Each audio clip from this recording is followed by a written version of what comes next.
What's up, everyone? Dan Cruzel here, of course, with WIGaming.com. Today, I am looking at Monster Slayers for the PS4.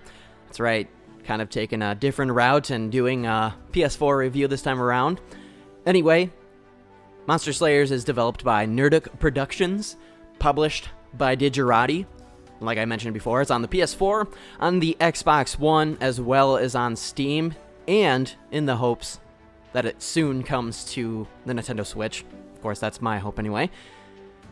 Unlike most deck building games, unlike most dungeon crawling games, and unlike anything I've ever seen in any game ever, Monster Slayers swoops in out of nowhere. You're going to need a checklist for what I'm about to call off here, so get ready. Like most games, Monster Slayers starts you off with a choice. That choice is a character, or hero rather, and each of those heroes have a solitary way of how you build your deck. It's all up to you to figure out what playstyle fits you. I immediately chose the Ranger because I've always been the ranged combat kind of guy, and rightfully so, it was a wise choice. The other heroes had some pretty cool cards and combos to choose from too. Again, it's all up to the player to decide on that particular hero. Furthermore, your hero is part of a guild, and the crux of the adventure is to slay the ultimate fiend, the Harbinger. Battling your way through multiple bosses, your power continues to grow. Everything leading up to the final boss is either satisfied with a victory, or left for the crows to pick at your measly little bones.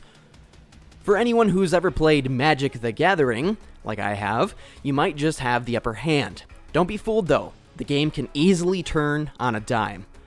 That's where the hook of it all comes in.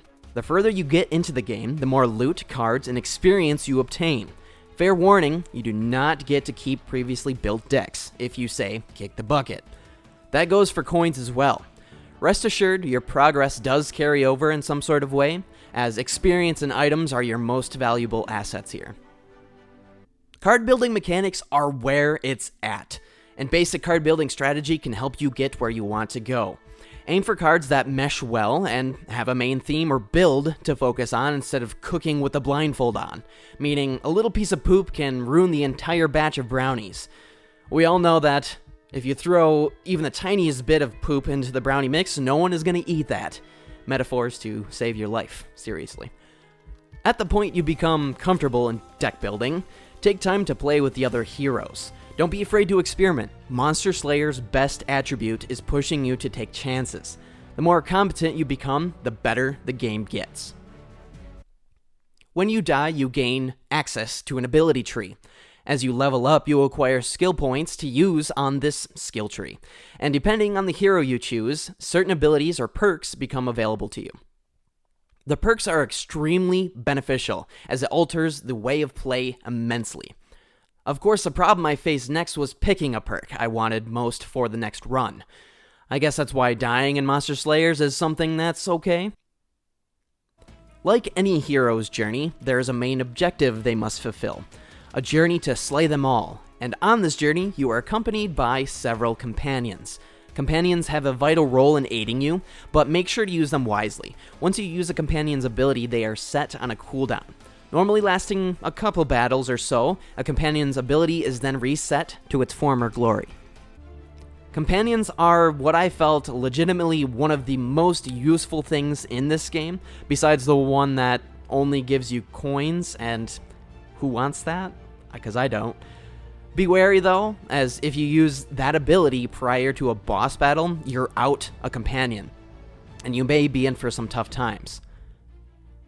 On to more critical points of this game. As much as I loved Monster Slayers, there were a couple of flaws that I really just can't let go. The fact that in-game it tells you to name your character and can't is both grotesque and aggravating. I know this game is set up more towards PC, but that doesn't really discount the fact that you should treat the console versions any differently.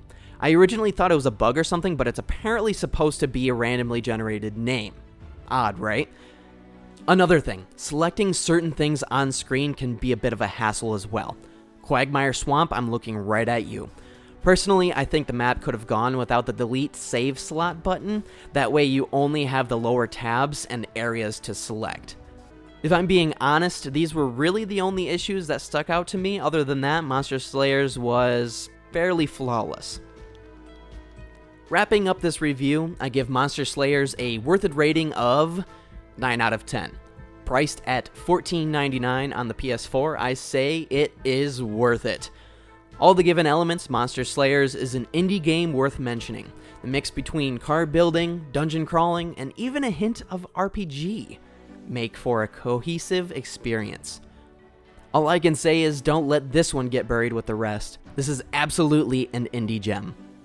But don't take my word for it, go check it out for yourself. In fact, I've already made it easy for you by including a couple of links in the description below. If you haven't already, be sure to check out our other reviews as well as our weekly podcast over at wigaming.com. I would like to thank the fine people at Digerati for allowing us to review the game, and thank you for stopping by.